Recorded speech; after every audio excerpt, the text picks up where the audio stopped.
Namaste to one and all. I'm Shibali from Taoism, and today I'm joined by two very great people, Mr. Sriram Singh and Mr. Mahesh Maheshwari.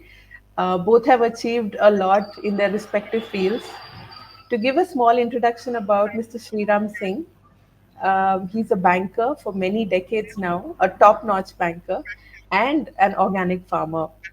So he will be leading and moderating today's session and also introducing Mr. Mahesh Maheshwari. So welcome to both of you and please take over, Sriram sir. Namaste. Thank you very much, Shivali ji. It's a pleasure to be with Taoism, and you're doing really great work, and it will be really interesting to talk to you. We have with us Mr. Mahesh Maheshwari. I happen to know him for many years now, and have been working very closely with him, and he's mentoring many us in many areas. His introduction, he is a mechanical engineer. And also ICWA, and has done some of the courses from IIM Ahmedabad. So that is his journey, which started, and now he has become very popular in many areas, which includes, now currently is working in biogas. There are many other areas which is working on, like water is the main crisis. So how to get purify water? Water is one of the Panchabhuta, air, water, and soil. So he's working on purifying air, water, and soil. Then sustainable agriculture. Again, agriculture is a very painful, most of the farmers are saying that organic agriculture is not profitable. So how to make it profitable, even 1 acre to a larger model is what he has been successfully doing it. अगर कुछ गौ माताएं रखते हैं या 2-3 गौ माता भी रखते हैं, और तो उसका और एग्रीकल्चर का, गौ आधारित कृषि जैसे हम जो प्रमोट करते हैं, इसका एक फाइनेंशियल मॉडल आप एक्सप्लेन करिए, क्योंकि ये अगर हो जाएगा तो हमारे किसान सुदृढ़ हो जाएंगे, स्ट्रांग बन जाएंगे, और हमारी गौ माता लोग सही तरीके से रख पाएंगे बिना दूध के, मतलब केवल गोबर और गौमूत्र से कैसे गौ माता को रख रखाव सस्टेनेबल किया जाए। ये आप अगर इस पे कुछ रोशनी डालें तो बहुत अच्छा होगा, महेश जी। जी जी सर, नमस्ते सर। डेयरी फार्मिंग और सस्टेनेबल डेयरी फार्मिंग थ्रू गौ माता।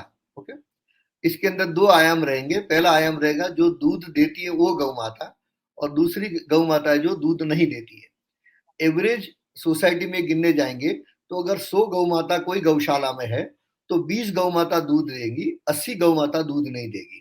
This is general ratio that happens in the society. और एवरेज 120 गौ माता जो है वो 100 गौ माता है तो 100 लीटर दूध पैदा करती है। मतलब एक गौ माता का 1 लीटर दूध, this is a minimum ratio that a gaushala should have. It can go up to 2 litres per day. ऐसी काफी अच्छी गौशाला जैसे अहमदाबाद में बंसी गौशाला है, काफी लोग अच्छा अच्छा काम करते हैं। ठीक है, सो हम दूध देनी गौशाला को पहले एड्रेस करते हैं, बिकॉज लोगों की आमदनी या छोटे आदमी 90% of the population in India directly or indirectly is attach with dairy and agriculture industry. और हमारा दुर्भाग्य ये है कि दोनों यही लोग बिजनेसेस है जिसके अंदर लोग कमाते नहीं है। और 90% of the people as we learn in management are associated with this both types of industry. Okay, so let us address this and find out a sustainable solution for this.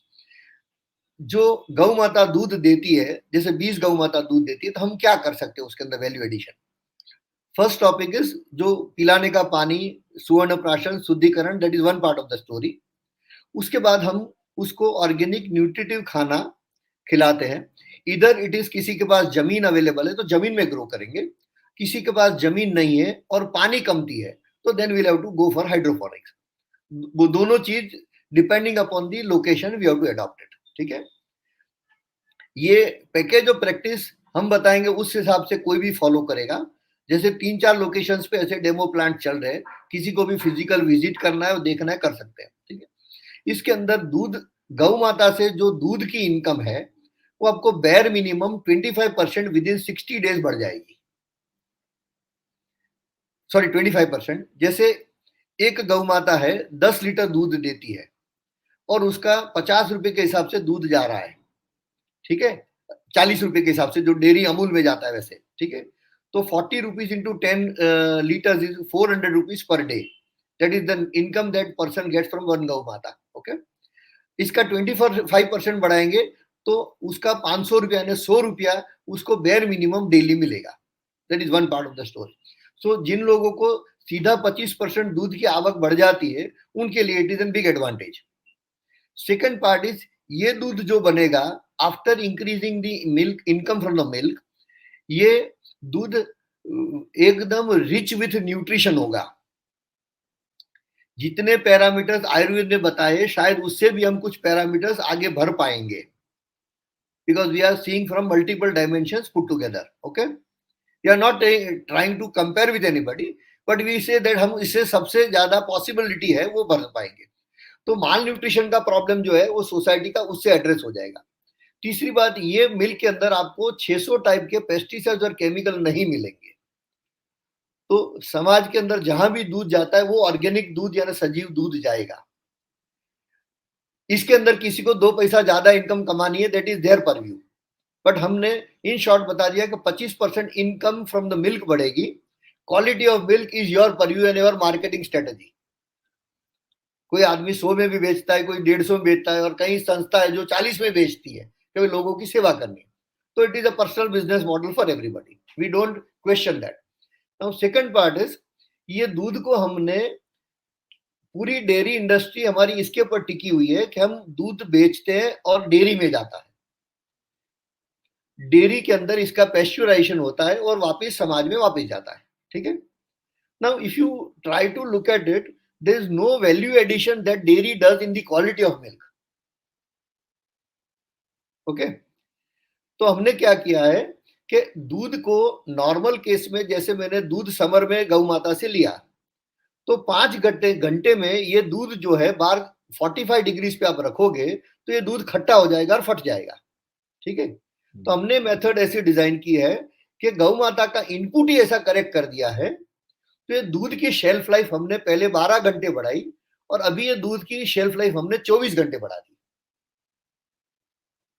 तो 24 घंटे के अंदर तब तक ये दूध ऐसे ही रहेगा, आपको फ्रीज में डालने की जरूरत नहीं है, आपको बॉईल करने की जरूरत नहीं है। तो दूध के अंदर जितने नेचुरल एंजाइम्स थे, जितने एमिनो एसिड्स थे, जितने एंटीऑक्सीडेंट्स थे, जितने विटामिन थे जो बॉइलिंग से मर जाते हैं, और उसके माइक्रोबियल स्टेटा थे जो बॉइलिंग से खत्म हो जाते हैं, उसका कोई परीक्षण नहीं करता आज के दिन में। वो पर्याप्त रहेंगे, वो ऐसे मेंटेन रहेंगे और समाज को माल न्यूट्रिशन का प्रॉब्लम सॉल्व करने में बहुत हद तक काम में आएगा। बिकॉज छोटे से छोटा गरीब आदमी अपने बच्चे को भूखा रहकर अपने बच्चे को दूध पिला देता है, ठीक है। तो ये अच्छा दूध अपने सोसाइटी में गया without adding any cost to the milk production system. हम कहीं कॉस्ट नहीं बढ़ाते, हम 25% आवक बढ़ाने की बात कर रहे हैं। We are increasing the net income by 25%। उसके बाद इसका दूध का क्वालिटी इस हिसाब से बना रहे हैं, तो लोगों को जो दूध जाएगा वो सबसे बढ़िया जाएगा, ठीक है। That is one part. और नेचुरल फॉर्म में मिल्क मिलेगा। कई जगह आपने देखा होगा कि पुराने लोग थे, दूध जो थे वो नेचुरल फॉर्म में सीधा पी लेते, तुरंत दोया, तुरंत निकाला और तुरंत पी लिया। अभी इसके पीछे में थोड़ा सिंपल फॉर्मेट में वैज्ञानिक एंगल से समझिए कि परमात्मा माँ के शरीर से बच्चे के शरीर में जब दूध देती है तो बीच में उसने कोई पात्र नहीं रखा है, ठीक है। तो परमात्मा कोशिश करता है कि एक शरीर से दूसरे शरीर में without any exposure to oxygen वो सीधा चला जाता है। जब हम कोई पात्र में उसको खुला करते हैं तब उसका ऑक्सीडेशन हो जाता है, ऑक्सीडेशन हो जाता है तो milk become acidic. There is a methodology to test the acidic value of a product. It is called by science today acidic payload of kidney. जैसे आपने किशमिश को चेक किया, जैसे आपने अंजीर को टेस्ट किया, ये 2 नाम इसके लिए बोलता हूं कि these are understood as the best alkaline product on the earth today. तीसरा पंपकिन हो गया। और वैसा आप हायरार्की में देखेंगे तो मिल्क बिकम्स हाईली एसिडिक, तो उसका एसिडिक पेलोड सबसे ज्यादा है, तो लोगों को काफी जो प्रोटीन कैरियर डिजीज होती है बिकॉज ऑफ दिस होती है। ठीक है, गौ माता के कारण नहीं है, हमको समझ नहीं आया, हमको इसको हैंडल करने नहीं आया, उसके हिसाब से बीमारियां कर रहे। So the moment you turn this milk with shelf life 12 hours to 24 hours, तो पूरे समाज में अच्छी क्वालिटी का मिल्क जाएगा और माल न्यूट्रिशन का जो समाज का प्रॉब्लम है वो पूरा सॉर्ट आउट हो जाएगा। ठीक है, तो third issue for sustainability of dairy, हम ये ट्रीट की हुई गौ माता का यूरिन जो है वो फ्रेश यूरिन हम 50 रुपये से 100 रुपये प्रति लीटर खरीद लेते हैं। आप ऐसा समझिए 2 मिनट के लिए, पूरा सिस्टम फॉलो किया है, हम 100 रुपये हिसाब से खरीद लेते हैं। पूरा सिस्टम आपको काफी जगह पे देखने को मिलेगा। ठीक है, ये 100 रुपीज लीटर पे मैंने यूरिन आपसे परचेज किया। एक गौ माता से collectable urine can be minimum 5 litres per day. This we are doing practically today, so nobody would say 5 litre नहीं मिलता है। किसी को आना है, सीखना है कैसे गौमूत्र कलेक्ट करना है, तो हमसे आगे सीख सकता है। ठीक है, जमीन के ऊपर गिरने के पहले जो बच्चे दूध का दोहन करते हैं, मिल्किंग करते हैं, उनको पता है कि गौ माता सुबह खड़ी होती है तब उसका यूरिनेशन होता है, उस समय वो पात्र के अंदर कलेक्ट कर लेते हैं। हम उनको 2 रुपया प्रति लीटर देते हैं गौ माता का milk fresh urine fresh collect करने के लिए, without before falling into the floor. ठीक है, उसका कंटेमिनेशन होने के पहले। तो 5 लीटर हुआ, हम 100 रुपये लीटर से यूरिन खरीदते हैं, सब 500 रुपया एक गौ माता के यूरिन से लोगों को मिला। एक गौ माता 50 लीटर से 70 लीटर पानी डेली पीती है। काफी कम लोगों को पता है कि गौ माता रोज का पानी कितना पीती है। ठीक है, हम हमारा एग्जांपल देंगे, हम 3 लीटर यूरिन पीते, फ्रेश वाटर पीते हैं दिन का, तो हमारा कम से कम 1.5 से 2 लीटर यूरिन होता है सर, यानी कम से कम 50% यूरिन होता है। ये परमात्मा की फॉर्मूला है। ठीक है, तो गौ माता जब 50 लीटर पीती है तो 25 लीटर तो यूरिन होना चाहिए। हम कलेक्टेबल यूरिन की 5 लीटर की बात कर रहे हैं। ठीक है, तो सस्टेनेबल डेयरी के अंदर सब लोग अगर अच्छी फॉर्मूला करते हैं तो उनको दूध से तो 25% आवक बढ़ गई, उसके बाद उनको यूरिन से 100 रुपया के हिसाब से 500 रुपया उनको कलेक्टेबल हो गया। ठीक है, ये खरीदने के लिए हम तैयार है, जितना भी यूरिन आप देंगे मैं कलेक्ट करने के लिए तैयार हूं। ठीक है, उसके बाद थर्ड इज, एक गौ माता से हम जो इफेक्टिव बायो कंपोस्टिंग यूनिट करते हैं उसमें 100 लीटर एडवांस जीवामृत जो बोलते हैं, जिसको हम लिक्विड फर्मेंटेड कंपोस्ट, जिसको सरकार श्री ने अभी फर्टिलाइजर कंट्रोल ऑर्डर में पारित किया हुआ है। ठीक है, उस स्टैंडर्ड के हिसाब से इस प्लांट के अंदर पैदा करने की बात करते हैं। ठीक है, उसका इनपुट फॉर्मूला सबके लिए कॉमन बनाया हुआ है, ऐसा नहीं कि उसका यूएसपी हमने अलग से सेपरेट बना दिया। ठीक है, तो 100 लीटर एक गौ माता से पैदा हुआ। हम अगर छोटे लोग हैं या हमारी पूरी सिस्टम फॉलो किए तो हम 6 रुपया प्रति लीटर ये खाद लोगों से परचेज करते हैं। तो एक गौ माता से 100 litre multiply by 6 rupees is 600 रुपया बाय फॉर्म ऑफ फर्टिलाइजर। ठीक है, तो सस्टेनेबल डेयरी के अंदर पहले दूध की 25% आवक बढ़ा दी, दूसरा 500 रुपया आपने यूरिन से पैदा कर लिया जो हम खरीद पाते हैं, तीसरा आप 600 रुपया 100 लीटर खाद से हम खरीद पाते हैं, उतना मिल गया। तो दूध प्लस 1100 रुपया प्रति लीटर प्रतिदिन एक गौ माता से आपको आराम से मिल गया। अभी ऐसा समझिए नॉन मिल्किंग गांव है तो दूध की आवक छोड़ दीजिए, उसकी गोबर गौमूत्र से आपको 1100 रुपया प्रतिदिन डेली मिलेगा। और वो बायर कोई नहीं, हम खुद ही बायर है, हम खरीद लेंगे जितना आप दे सकते हो उतना। ठीक है, और किसी को आगे बिजनेस मॉडल में जाना है तो हम सिखा दे, बिकॉज पूरी दुनिया का धन हम लोग इकट्ठे नहीं करने पाने वाले। ठीक है, let us make it distributed and let everybody learn and go ahead. कल हम चले जाएंगे तो दूसरे लोगों को सीखना चाहिए। हमारे शास्त्र में ऋषि मुनि ने जो गलती की कि लोगों को नहीं सिखाया, वो गलती हमको रिपीट नहीं करनी है। वी वांट टू सी कि जितना ज्ञान लोगों को ज्यादा बांट सके। हो सकती है हमारे में 50 गलती होगी, we might have failed 100 times, but out of 100 failures एक सक्सेस मिला है हमें, ठीक है, that we are giving to society, ठीक है, एंड वर्किंग मॉडल भी सबने बनाए हैं, ठीक है, ओके सर। तो डेयरी को sustainable model from milking cows and non milking cows, ये सिंपल मॉडल बना दिए। उसके बाद किसी को बायो पावर में जाना है, किसी को बायो सीएनजी में जाना है, ये अलग मॉडल से जहां ज्यादा गौ माता इकट्ठी होकर काम करेगी। पर this we are talking of generally छोटे लोगों के पास 3 गौ माता होती है on G N G, average. बिल्कुल बिल्कुल। 80% of the people, if you make a survey in Gujarat, 82% people today are having around 3 गौ मातास जो दूध भरते हैं। अगर इनकी आपने 300 रुपये के हिसाब से, यानी 600 इंटू 300 यानी 18,000 रुपया रोज का दिया, तो आप समझ सकते, 1800 रुपया रोज का दिया तो आप समझ सकते ये कोई विडो होगी, कोई विधवा होगी, 90% are female entrepreneurs dairy industry में।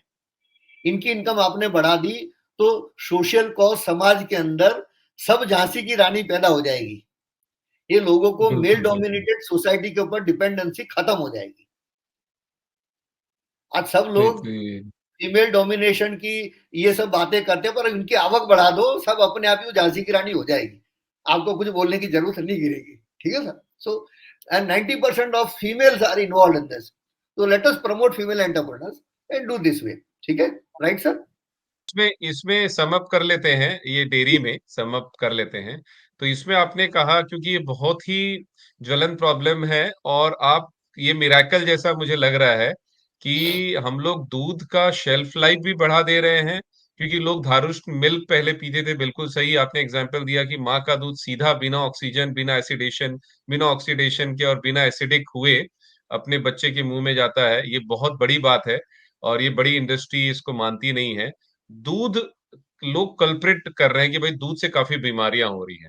आपने सही कहा कि दूध का सही उपयोग नहीं हो रहा है, और देसी गौ माता का दूध और देसी गौ माता को सही चीजें फीड नहीं किया जा रहा है, इसीलिए वो दूध प्रॉब्लम क्रिएट कर रहा है। Otherwise it is a wholesome nutrition milk, ये आप कह रहे हैं। तो जी ये बहुत बड़ी बात है। और इसमें जो नेचुरल अगर हम मिल्क पीते हैं और इसका शेल्फ लाइफ बढ़ता है, और वो हम एक फार्मर से, जो यूजर है, जो पीने वाला है, उसके पास पहुंचा सकते हैं, और फार्मर खुद अगर पीता है तो उसकी माल न्यूट्रिशन सॉल्व हो जाएगी। दूसरा आपने कहा कि यूरिन और काउडंग, इसका ऑफकोर्स एग्रीकल्चर में यूज होगा, और यूरिन का और काउडंग का, तो ये भी बहुत बड़ी बात है। क्योंकि इसमें अगर लोग सही तरीके से करें तो जो हमारी गौ माताएं जो बाहर चली जाती हैं बिना मिल्क के, उनका हम मिल्क से ज्यादा आउटपुट और ज्यादा इनकम हम गोबर और गौ माता से कर सकते हैं। तो ये बहुत अच्छा मॉडल आपने बताया, और ये मॉडल मैंने खुद देखा है। इनफैक्ट आपके कई प्लांट्स हमने विजिट किए हैं, और बायोगैस, ये अपना स्लरी बेस्ड प्लांट मैंने खुद पिया है। मतलब जो जो लिक्विड निकल रहा है वो मैंने पिया है, इतना पोटेंट मुझे लगा और इतने सुगंधित लगा। सुगंधिम पुष्टि वर्धनम कहा जाता है, तो वो उससे समझ में आ गया कि वो बहुत न्यूट्रिशन फुल था। तो बताइए, तो वो डेफिनेटली एग्रीकल्चर में काफी काम करेगा। तो ये मॉडल समझने के लिए डेफिनेटली हम जो भी दर्शक हैं, वो अगर आपका वीडियो ऑलरेडी है यूट्यूब में, तो ये मॉडल समझने के लिए आपसे बात कर सकते हैं कि कैसे एक गौशाला को या 2-3 गायें अगर रखता है कोई फार्मर, उसको कैसे सस्टेनेबल बनाया जाए। आपने कहा 500 रुपया काउ यूरिन से, 600 रुपया स्लरी से, जो 100 लीटर पर गाय हो सकती है, अगर 10 किलो, 8 से 10 किलो गोबर आता है, और दूध से। तो बहुत बहुत धन्यवाद, ये बहुत मिराकल होगा अगर ये करे, तो हमारी गौ माता डेफिनेटली लोग खुद जाके लेके घर में लेके आएंगे। बहुत बहुत धन्यवाद।